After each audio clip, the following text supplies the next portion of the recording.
Muito boa tarde a todos. O meu nome é Helder Martins, sou professor de Biologia e Geologia.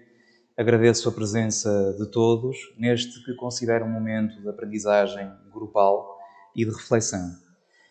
Escolhi este cenário, como aqui vê, um cenário real de uma sala de aula vazia. Faltam os elementos centrais, os nossos alunos, e escolhi alguns adereços que têm sido adereços comuns também no nosso dia-a-dia, como os fones e o estar permanentemente em frente ao monitor, porque isto efetivamente são os tempos que atravessamos e fazem parte também desta crise instalada à custa da pandemia. Efetivamente, espero não defraudar as expectativas em torno do exame de que todos anseiam ouvir falar. Não tenho nenhuma ligação direta ao IAV, sou professor do ensino básico e secundário, sou doutorando em Ciências da Educação e agradeço esta oportunidade da Arial Editores de poder estar convosco e poder conversar um pouco em torno de muitas questões que têm surgido nestes tempos que temos vivido em conjunto. Organizei a minha apresentação tendo por base um conjunto de questões que foram colocadas através de e-mail, mas procurarei também acompanhar aquilo que são as questões que possam surgir aqui no chat. Estou, como é evidente, em direto, não há aqui propriamente um teleponto, não há um discurso ensaiado, existem sim algumas ideias-chave que gostaria de partilhar convosco e, no fundo, é esta experiência coletiva que nos permite avançar e ganhar alguma confiança e serenidade para aquilo que aí vem. Assim sendo, intitulei esta apresentação, esta comunicação, com o conviver com e preparar o exame em tempos de crise. Efetivamente, nós temos que viver com esta realidade. Não quero transformar de todo este momento num prós e contras em relação aos exames nacionais. Eles são uma inevitabilidade para aquilo que é o acesso ao ensino superior, embora não perco o foco, e o foco para mim é a aprendizagem da biologia e da geologia, que é aquilo que nos deve mover no dia-a-dia, dentro daquilo que é uma sala de aula real como esta, ou de uma sala virtual que tem vindo também a ser utilizada por todos nós. E assim sendo, há que pensar bem naquilo que é a trajetória a desenvolver para que os nossos alunos possam efetuar uma prova desconhecida, uma prova que é uma incógnita e que surgirá muito em breve. E assim sendo, um dos aspectos que me parece pertinente tem a ver com a planificação da ação educativa. Chamei a estes tempos de orquestração da ação educativa, porque efetivamente nunca se trabalhou de uma forma tão célere e ao mesmo tempo com a necessidade de trabalhar de um modo tão lento. E enquanto investigador, desde cedo me interessei por aquilo que é o movimento das escolas lentas, pela aprendizagem lenta. Acredito que efetivamente é necessário tempo para que os alunos se apropriem dos conteúdos, para que eles os consigam articular, de modo a que efetivamente depois os possam mobilizar perante situações problema, que são aquelas que surgem em sala de aula, nos testes de avaliação, mas também nas próprias provas de avaliação externa.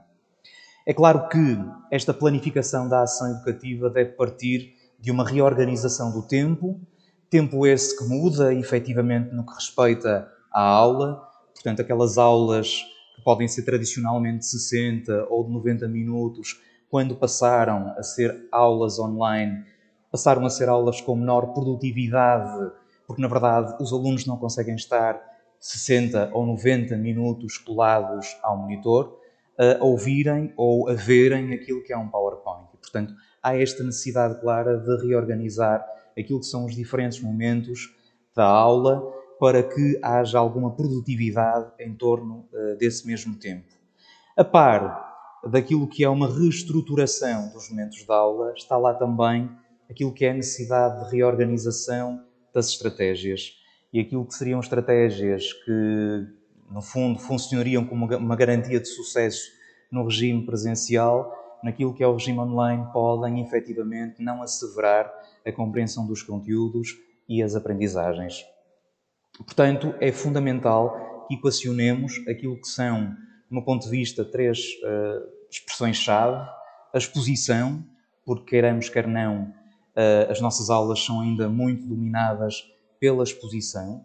Pode, evidentemente, não se tratar de um monólogo, pode tratar-se de uma exposição dialogada, mas acaba por ser a estratégia reinante e é aquela estratégia que também nos traz mais conforto quando estamos num período de adaptação ao online. E acho que todos nós acabamos por principiar esta passagem para o regime online fazendo uso daquilo que nos traria mais conforto. E o mais conforto é munirmos-nos daquilo que é o nosso discurso e colocar esse discurso ao serviço das aprendizagens dos alunos. Todavia, há sempre aqui esta dualidade entre a reprodução e a produção por parte dos alunos e bem sabemos que não basta ficar pela reprodução, que é necessário que os alunos produzam. E essa produção é uma produção que não pode acontecer meramente naquilo que é uma modalidade assíncrona, com o risco de sobrecarregarmos os alunos com diferentes tarefas e, na verdade, eles não cumprirem com seriedade aquilo que estipulamos como tarefa-chave para a condução das nossas aulas. E assim sendo, é também necessário que o tempo efetivo online, portanto síncrono, permita a produção por parte dos alunos e essa produção pode ser a diversos níveis. Pode ser a resolução daquilo que é um item a uma resposta restrita, pode ser efetivamente um trabalho de grupo que culmine num relatório. Como sabem, há uma série de materiais, uma série de produtos que podem ser elaborados. Claro que esses produtos podem ser elaborados fora da sala de aula, mas também podem ser formulados dentro da sala de aula. Nós, com todas estas vicissitudes do online, temos alguma tendência a desviar aquilo que é a concepção dos produtos do tempo síncrono para o tempo assíncrono. Isso faz com que não tenhamos a possibilidade de acompanhar in loco aquilo que está a ser produzido.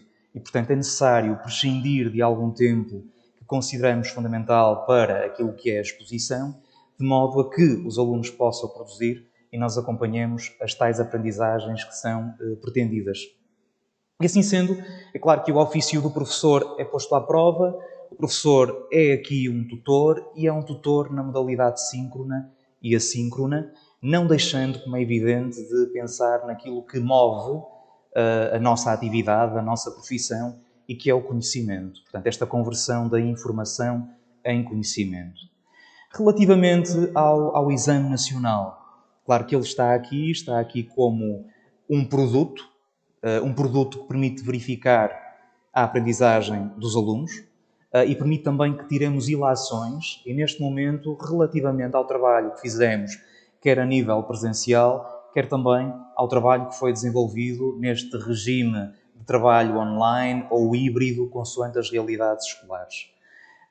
Não temos muitas informações, como bem sabem, existem aquelas que são informações de prova que foram disponibilizadas a todas as escolas e surgiu agora uma informação complementar lançada pelo IAV a 22 de maio, informação essa que não é uma informação específica para a nossa disciplina, mas que assenta naquilo que são pressupostos e naquilo que são documentos estruturantes-chave e que permitem, de algum modo, que perspectivemos aquilo que irá acontecer no mês de julho. É evidente que, como base, estão lá as aprendizagens essenciais, e as aprendizagens essenciais de 10º e de 11º ano. Está também aquilo que é o perfil do aluno à saída da escolaridade obrigatória, com todas as áreas de competências, e é evidente com algumas em concreto que podem por nós ser desenvolvidas durante o ano letivo e que podem ser colocadas também à prova naquilo que é um momento escrito de avaliação, porque há uma série de competências que não poderão ser, como é evidente, evidenciadas pelos alunos nesse formato avaliativo, e depois aquilo que é a premissa da gestão flexível do currículo. E é claro que isto faz com que fiquemos muito receosos relativamente àquilo que será contemplado no exame nacional, mas efetivamente este último aspecto, o aspecto da gestão flexível do currículo, vem ainda mais baralhar aquilo que seriam conjecturas a fazer relativamente aos conteúdos no qual o exame nacional irá incidir. Isto porquê? Porque nós poderíamos pensar da seguinte forma: toda a matéria, todos os conteúdos de 10º ano da componente de Biologia e de Geologia foram trabalhados presencialmente, o que significa que, à partida, estarão em condições de ser testados, e de serem testados como itens de caráter obrigatório. No que se refere ao 11º ano, aí as dúvidas aumentam, são dúvidas que se ampliam, na medida em que, embora a tutela recomende o início pela componente da biologia, na verdade, a autonomia que as escolas possuem permite-lhes gerir de um modo diferente as componentes e, eventualmente, iniciar pela componente da geologia. O que significa que começamos todos a trabalhar num formato diferente, mas, eventualmente, com conteúdos radicalmente diferentes. E, portanto, aquilo que poderá ser facultativo, opcional, centrar-se-á muito mais naquilo que são os conteúdos de 11º. Pelo menos, à partida, seria aquilo que nós pensamos como sendo o mais legítimo que venha a acontecer. Todavia, colegas, não nos podemos esquecer daquilo que é a gestão flexível do currículo. E essa gestão flexível do currículo permite que nós cruzemos os saberes e cruzemos saberes de 10º com 11º ano, o que significa que as escolas podem ter reestruturado aquilo que, efetivamente, está nas aprendizagens essenciais, de modo a garantir essa articulação de saberes, o que não salvaguarda o que pode ser de caráter obrigatório. E, portanto, esta questão de haver itens de resposta obrigatória num número claramente inferior, segundo aquilo que é apresentado na informação complementar do IAV, e depois um número que pode ser suscetível de opção, eliminando algumas das respostas que os alunos decidam dar, vem, no fundo, salvaguardar o princípio da flexibilidade. Claro que precisaríamos aqui de uma prova modelo, de uma orientação, porque sabemos que a própria estrutura, o aluno confrontar-se com um documento que oferece esta liberdade é uma novidade que pode criar alguma ansiedade. Não vos posso asseverar que surja ou que não surja, não há aqui nenhuma ligação ao IAV. A mim parece-me, enquanto professor legítimo, que fosse elaborado algo, pelo menos para os alunos perceberem a diferença entre aquilo que é um item de caráter obrigatório e um item que é facultativo, que é opcional, para que efetivamente haja tranquilidade na resolução da prova e que essa novidade estrutural não seja um fator impeditivo de sucesso. Claro que todos os dias temos assistido àquilo que é a emanação de novos documentos e pode acontecer que, entretanto, e esperemos que atempadamente, haja essa referência. Claro que os exames, está aqui alguém a dizer, e com toda a razão, a Alda Serrão, que o exame já estaria quase concluído. É evidente que ele já estaria quase concluído em março. Há necessidade de peritagem e, portanto, isto não pode suceder em cima do joelho, é impensável. Contudo, não se esqueçam também que estes princípios e estes documentos já lá estavam. Já lá estava esta combinação entre as aprendizagens essenciais, o perfil do aluno à saída da escolaridade obrigatória e a gestão flexível do currículo. O que significa que é do conhecimento do IAV, a quem são encomendadas estas provas, a possibilidade de uma gestão flexível do currículo. E é preciso salvaguardar que tudo tenha sido trabalhado.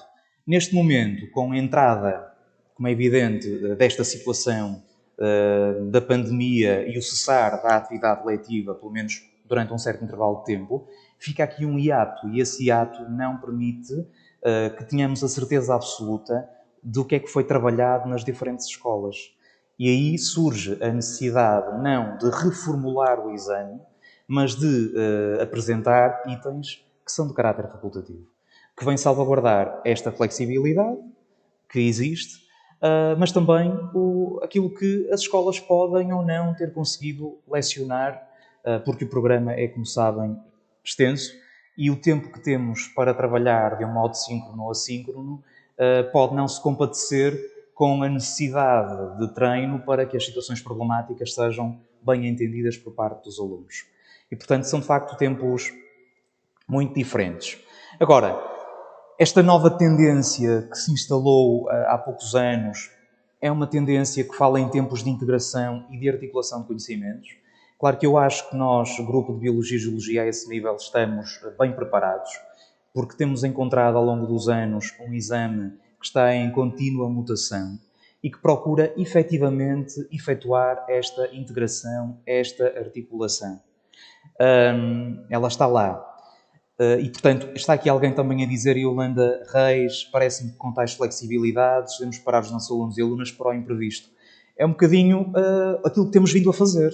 Portanto, desde 2006, que na verdade a prova de exame de Biologia e Geologia não estabilizou. Portanto, é uma prova que tem vindo a sofrer alterações, algumas mais radicais do que outras. Acho que em 2013 foi um momento de viragem.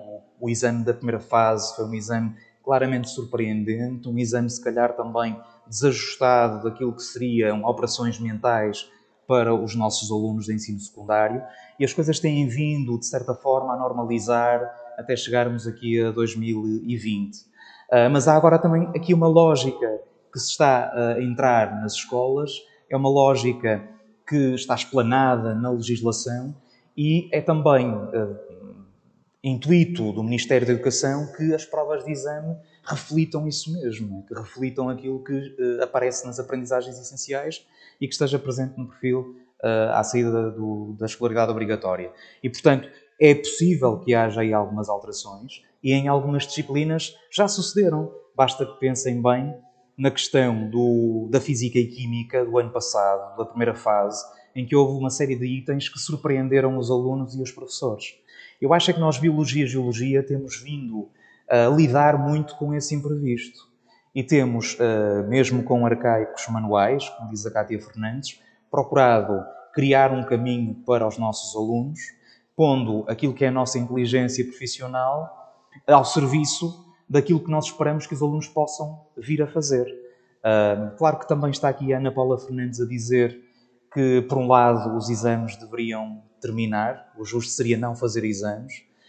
Claro que isto levar-nos-ia para uma outra discussão, a tal questão da examocracia. Eu, pessoalmente, estou aqui mais voltado para a aprendizagem-cracia, concordo, e, portanto, aquilo que me move é fazer com que os meus alunos aprendam e gostem de Biologia e Geologia, sabendo que há aqui uma inevitabilidade, que é preparar para o Exame Nacional.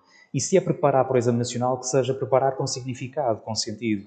E acho que nós, professores de Biologia e Geologia, conseguimos fazê-lo, porque temos acompanhado, efetivamente, todo este percurso de transformação do nosso exame e temos vindo a alterar as nossas práticas com alguma sensibilidade, para que elas, no fundo, não entrem numa lógica de mimetismo do Exame Nacional, porque isso também é uma cegueira da qual nos temos que afastar. Porque se nós não tivermos esta elasticidade mental para trabalhar com os nossos alunos em sala de aula, obviamente que isso também nos faltará enquanto competência para um exame nacional que não visa apenas a reprodução, que visa muito a interpretação, que visa uma contextualização naquele momento.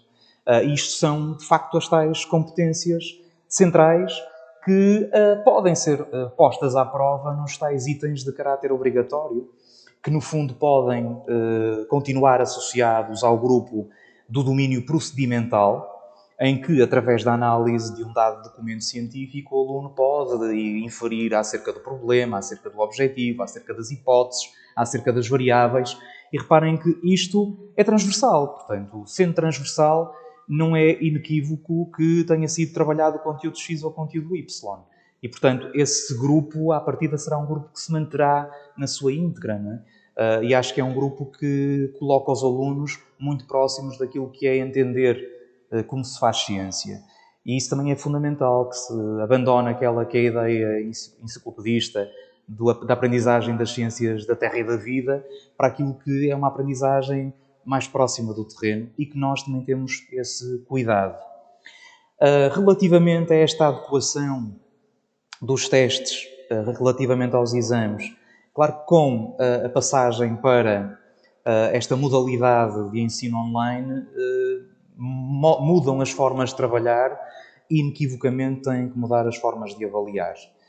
E, portanto, daí que o exame seja algo extra e seja uma avaliação externa, e é uma avaliação externa que não tem isto em conta, não é? Porque, efetivamente, já estava programada. Agora, vai ser um momento para nós podermos verificar as aprendizagens que foram feitas, quer presencialmente, quer no regime inteiramente online ou híbrido.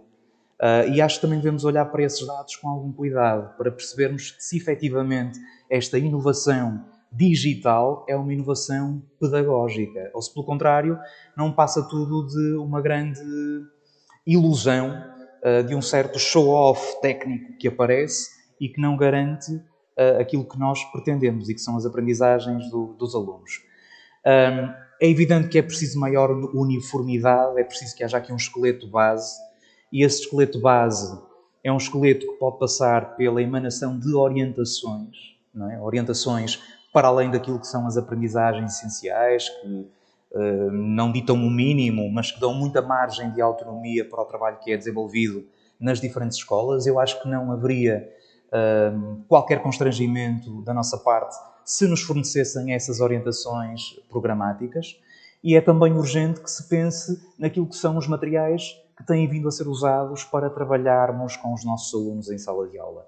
De facto, há aqui manuais que foram adotados há uns anos atrás e que, mesmo em termos científicos, revelam debilidades. E por isso é uma lacuna que existe.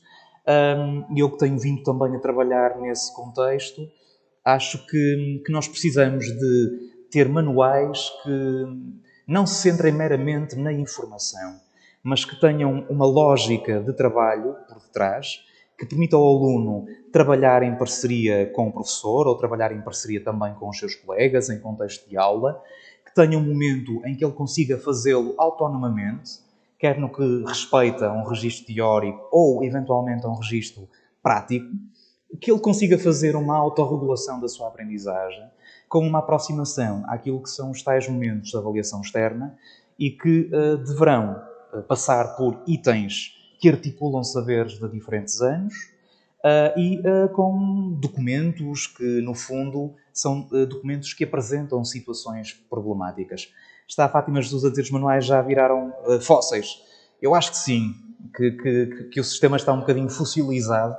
Quero acreditar é que as nossas práticas não tenham cristalizado, porque nós também não somos manuais dependentes. Claro que eles nos facilitam imenso a vida e têm que facilitar. Por isso é que eu acho que é preciso uma mudança de fundo nesses materiais para que o professor tenha aqui também algum oxigênio disponível para pensar em estratégias que levem até aos conteúdos, não é? Porque a estratégia é efetivamente aquilo que garantirá o sucesso.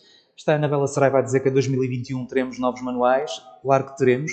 Espero que esses novos manuais obedeçam a uma outra lógica e que não seja uma mera atualização daqueles que existem no mercado. Porque se assim for, todos sabemos que eles não vêm colmatar uma lacuna que existe. As nossas modalidades de trabalho são modalidades que vão muito para além daquilo que os manuais nos apresentam. E por isso nós precisamos, efetivamente, que isso seja bem pensado. E às vezes a pressa é a inimiga da perfeição. E eu tenho aqui alguns receios que, no fundo, esses novos manuais tragam um novo design gráfico, tragam uma forma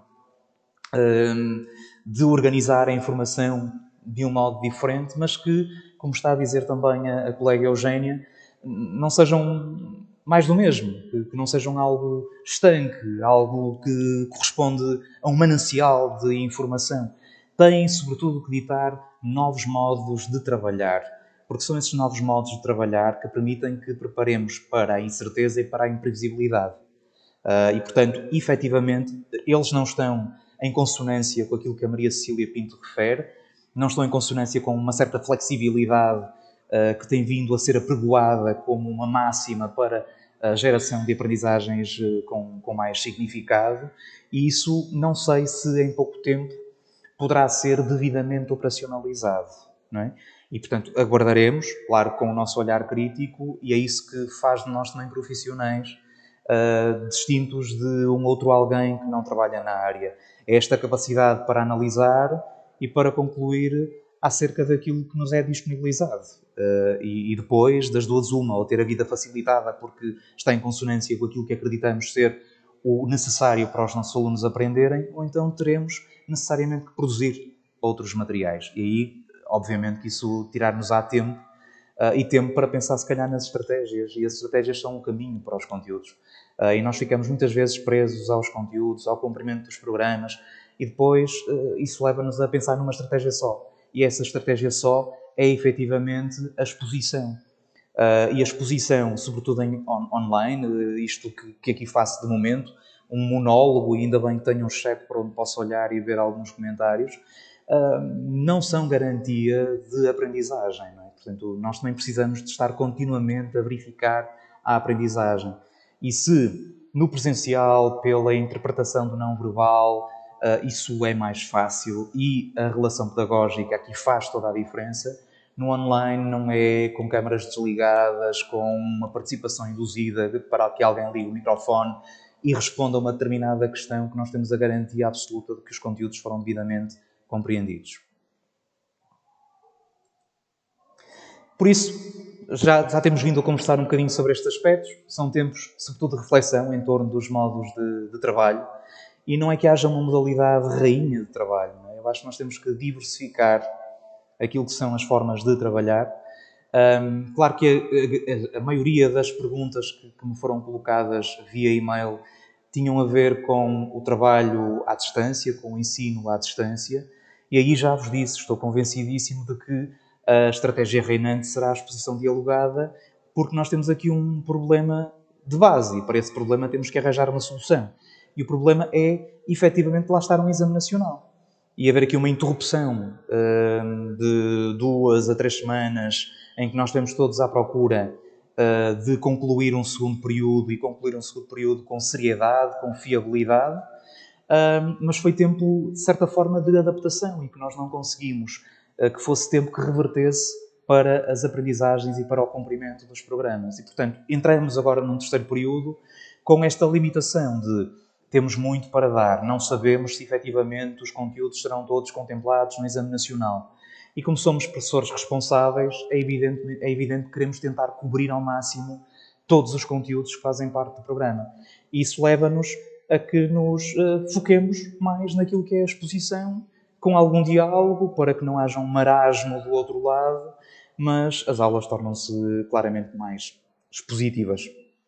Todavia, há um sem número de estratégias que podem ser aplicadas e que se ajustam bastante ao online, nomeadamente a sala de aula invertida, a aprendizagem baseada na resolução de problemas. Eu acho que esta modalidade em particular é uma modalidade que se ajusta tanto à nossa forma de trabalhar em sala de aula e, portanto, não é aqui o online que nos tira esta capacidade de desafiar continuamente os alunos e de trabalhar tendo por base problemas e a procura de soluções, e soluções essas que têm que ser atestadas pelo conhecimento que é veiculado e que pode ser veiculado de múltiplas formas. Pode ser veiculado a partir do discurso do professor em sala de aula, mas também pode ser veiculado porque o aluno lê previamente, prepara a sua aula e depois tem um momento para que o professor possa verificar o que é que ele aprendeu em torno da informação que leu.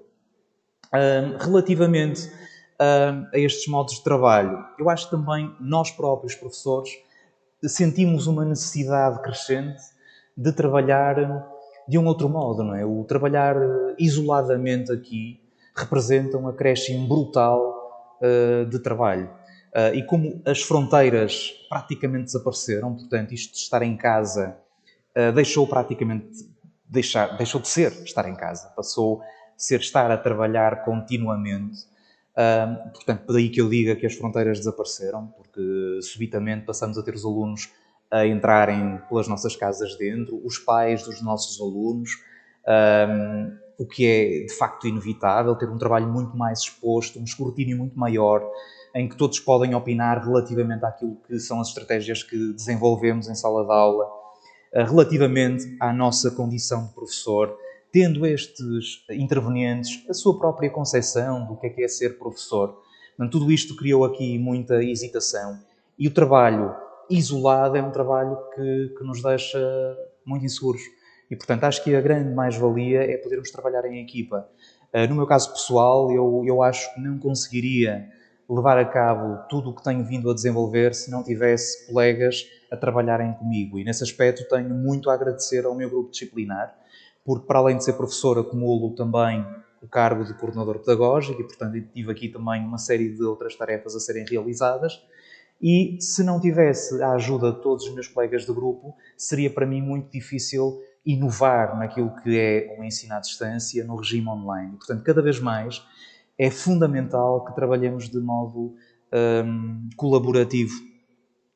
E esse modo colaborativo pressupõe uma grande abertura para discutirmos as estratégias, para dividirmos a concepção de materiais que vamos aplicar, sobretudo quando o mercado não disponibiliza aquilo que são os materiais fundamentais para que consigamos que os alunos estejam preparados para aquilo que é um teste, um exame, para que estejam preparados para a vida também. E por isso digo que estes foram também tempos de experimentação ao serviço da qualidade das aprendizagens.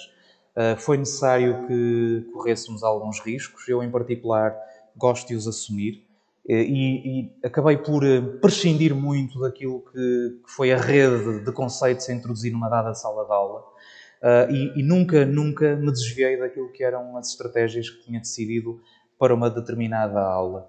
Portanto, o que significa que neste momento eu não me sinto particularmente confortável porque tenho ainda muitos conteúdos para serem trabalhados. Mas também sei que eles não têm que ser trabalhados de um modo tradicional, religioso, bíblico, como alguns colegas aqui também mencionaram. E, portanto, eu vou precisar muito mais dos alunos do meu lado a trabalharem comigo e o meu papel será um papel regulador. E agora com esta capacidade, no meu caso concreto, de ter as aulas online acionadas, mas também ter o regime presencial, eu consigo efetivamente trabalhar uma série de conceitos no regime online e verificar as aprendizagens no regime presencial. Falar-vos em concreto daquilo que para mim foi particularmente difícil trabalhar online e que passa pela temática das deformações, pelas falhas e pelas dobras, em que vocês, como bem sabem, por muito que as aprendizagens essenciais não enunciem as questões da atitude, aquilo que é a direção ou a inclinação de uma dobra ou de uma falha, a verdade é que são conteúdos já atestados em exames nacionais anteriores e que poderão vir a ser tratados de novo. Eu senti uma necessidade extrema de trabalhar esses conteúdos no regime presencial. Claro que não deixei de os trabalhar no regime online, porque no presencial não tenho comigo todos os alunos presentes e sinto, em termos éticos, que não posso falhar àqueles alunos que, por uma ou outra razão, tenham optado por não estar no regime presencial. Mas como é que se explica com eficácia aquilo que são direções, inclinações, num regime à distância, quando já é tão difícil fazê-lo a nível presencial? E, portanto, benditas aulas presenciais que surgiram para me tranquilizarem nesse sentido. E quem fala desta temática, em concreto das falhas e das dobras, falará de muitas outras. E, portanto, para mim é fundamental que tentemos. Claro que há estratégias que são bem-sucedidas e aquilo que é bem-sucedido deve continuar a ser usado e aquilo que corre menos bem também pode ser retificado, não é? Porque, no fundo, isto foi aprendizagem para todos. Aprendizagem para os alunos, mas também aprendizagens para os professores. E estou já naquilo que é a reta final, claro que disponível para vos ouvir. Sei que muitas das perguntas estavam relacionadas com a estrutura do Exame Nacional. Espero que não me tenham confundido com um outro Helder que teve ligações ao IAV. Eu não as tenho, portanto, aquilo que são as minhas interpretações são interpretações que partem da leitura dos documentos que têm vindo a ser divulgados. Acho que necessariamente teremos que trabalhar com a imprevisibilidade, com a incerteza. Julgo que nós, enquanto grupo disciplinar, temos vindo a dar passos largos no sentido de acautelarmos os nossos alunos para estes momentos de avaliação externa e por isso, com confiança, acho que esta confiança, se nós a conseguirmos passar para os alunos, eles poderão encarar todo o processo de um modo também tranquilo e por isso condutor de sucesso. Acho muito importante que se proceda à verificação das aprendizagens e essa verificação pode ser feita de múltiplas formas. Já sabem que existem muitas ferramentas digitais disponíveis e muitas aplicações que podem ser usadas, mesmo para aquilo que é um feedback sistemático, contínuo, rápido, inerente a algumas plataformas digitais que têm surgido. Em particular, conheço bem aquilo que o Teams tem para oferecer, mas com certeza que já ouviram falar do OneNote, a capacidade que tem de criar portfólios digitais, de organizar a informação para os alunos. O Class Dojo, que é uma ferramenta gratuita, muito usada para o primeiro ciclo, é uma forma excelente de dar um feedback em relação ao trabalho dos alunos e sem grande exigência, basta que para isso tenha acesso a um telemóvel e se consiga pontuar em torno de determinadas valências do trabalho do aluno, o que também nos tira alguma carga em torno da grelhite que temos vindo a ser sobrecarregados.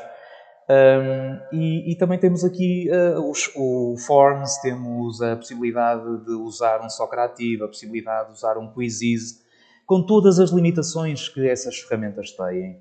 E a verdade é que, como sabem, tudo o que envolve alguma gamificação pode ser passível da existência de tutoriais e nós também devemos ter esse cuidado de nos apercebermos das limitações que estes instrumentos têm, porque podemos estar a tentar fazer uma avaliação equivalente àquela que fazemos presencialmente e essa avaliação estar sustentada em plataformas que não trazem grande fiabilidade.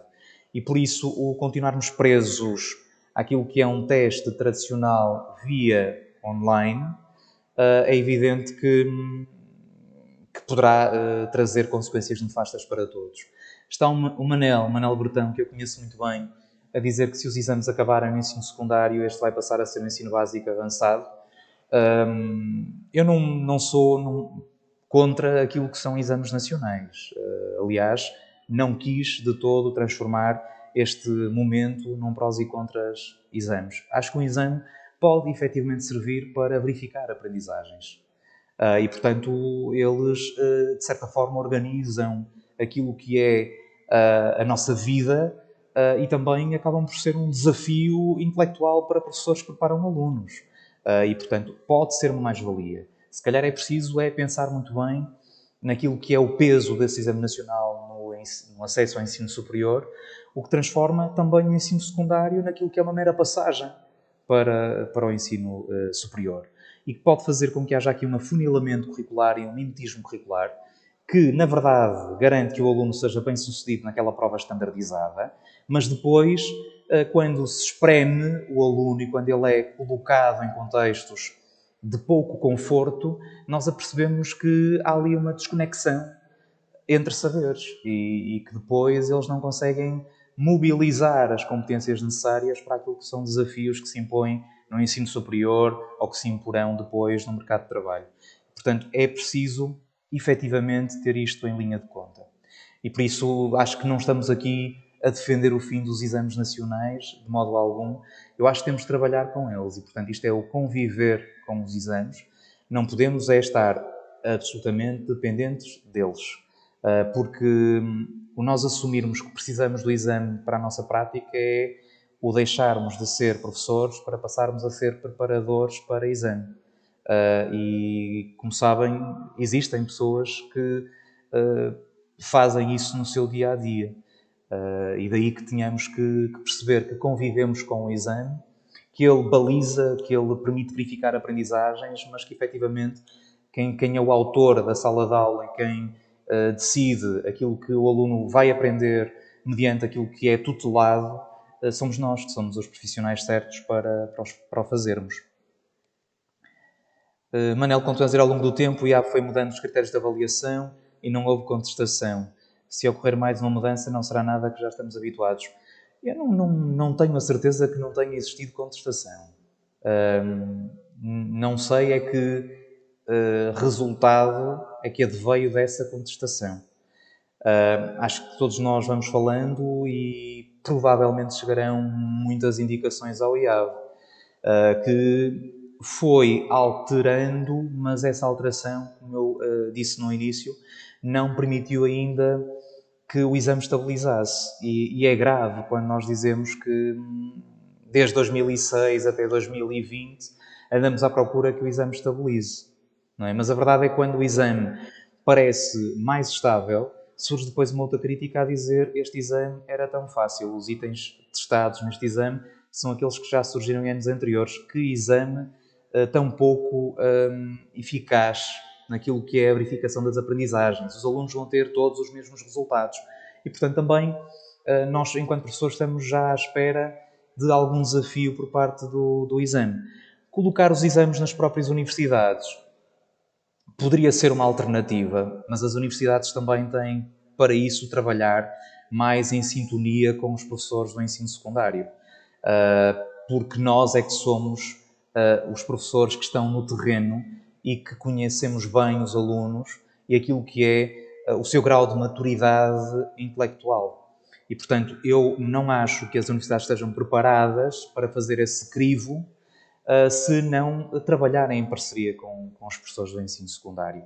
O que obriga necessariamente a que haja aqui cada vez mais articulação entre as escolas básicas e secundárias e aquilo que é a academia. Portanto, esta ligação é fundamental. Portanto, e passará por, efetivamente, se calhar, professores do ensino superior trabalharem em parceria com professores do ensino básico e secundário para que daí resultem projetos comuns e que garantam que os alunos estejam devidamente preparados para enveredar nesses cursos.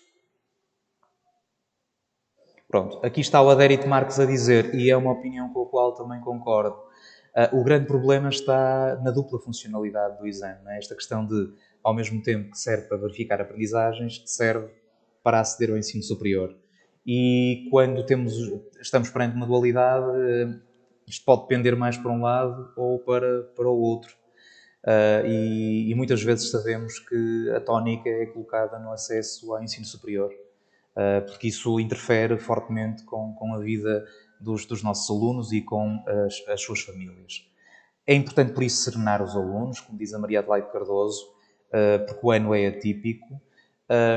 Eles não estarão certamente nas mesmas condições, porque cada escola tem a sua realidade e por isso haverá locais em que a preparação terá sido uma melhor preparação do que noutros locais. E esse é, para mim, se calhar, o grande busilis da questão. Este ano, em particular, corrermos sérios riscos de não assegurarmos a equidade. E a equidade é fundamental para que nós reconheçamos valor naquele que é um bem comum e que é a educação. Portanto, está a Anabela também a falar que era bom que os professores do ensino superior estivessem a par dos conteúdos do ensino secundário, sem sombra de dúvidas, por muito que eles sejam ouvidos relativamente aos programas. Muitas vezes o que acontece é terem noção de uma listagem de conteúdos que para eles são conteúdos muito basilares, portanto não há se calhar um escrutínio em torno da articulação entre esses conteúdos e das aprendizagens que se pretendem desenvolver. E sobretudo nestes tempos, porque estamos já em pleno século XXI, em que cada vez mais é fundamental ter um domínio completo de muitas áreas para nos conseguirmos rapidamente adaptar àquilo que são novos contextos, não me parece que faça muito sentido exigirmos apenas uma verificação enciclopedista daquilo que é lecionado no ensino secundário. E, portanto, é uma questão pertinente. Para mim, é fundamental que haja cada vez mais ligação do ensino superior com o ensino secundário. Até para desmistificar a ideia de que o ensino secundário é só um trampolim para o superior. Mas para conseguirmos asseverar que este é um caminho que se faz ao longo de muitos anos, tendo em vista aquilo que é a melhoria da sociedade por um aumento da literacia, seja essa literacia digital, científica ou de outros níveis. Não sei se tem uma outra questão a colocar. Da minha parte é tudo. Agradeço a presença de todos. Espero que tenha sido um tempo para refletirmos em conjunto. Efetivamente poderão continuar a colocar as vossas questões via o e-mail que foi disponibilizado pela Arial Editores e se acharem por bem, estarei, como é evidente, para conversar convosco e porque juntos, efetivamente, conseguimos ultrapassar mais facilmente aquilo que são contrariedades e aquilo que são dificuldades inerentes a estes tempos, nomeadamente a estas últimas semanas, que antecedem aquilo que será o período, a fase de exames nacionais. Portanto, muito obrigado a todos, grato pela vossa presença, um bom final de ano, muita saúde para todos, para as vossas famílias e um até breve.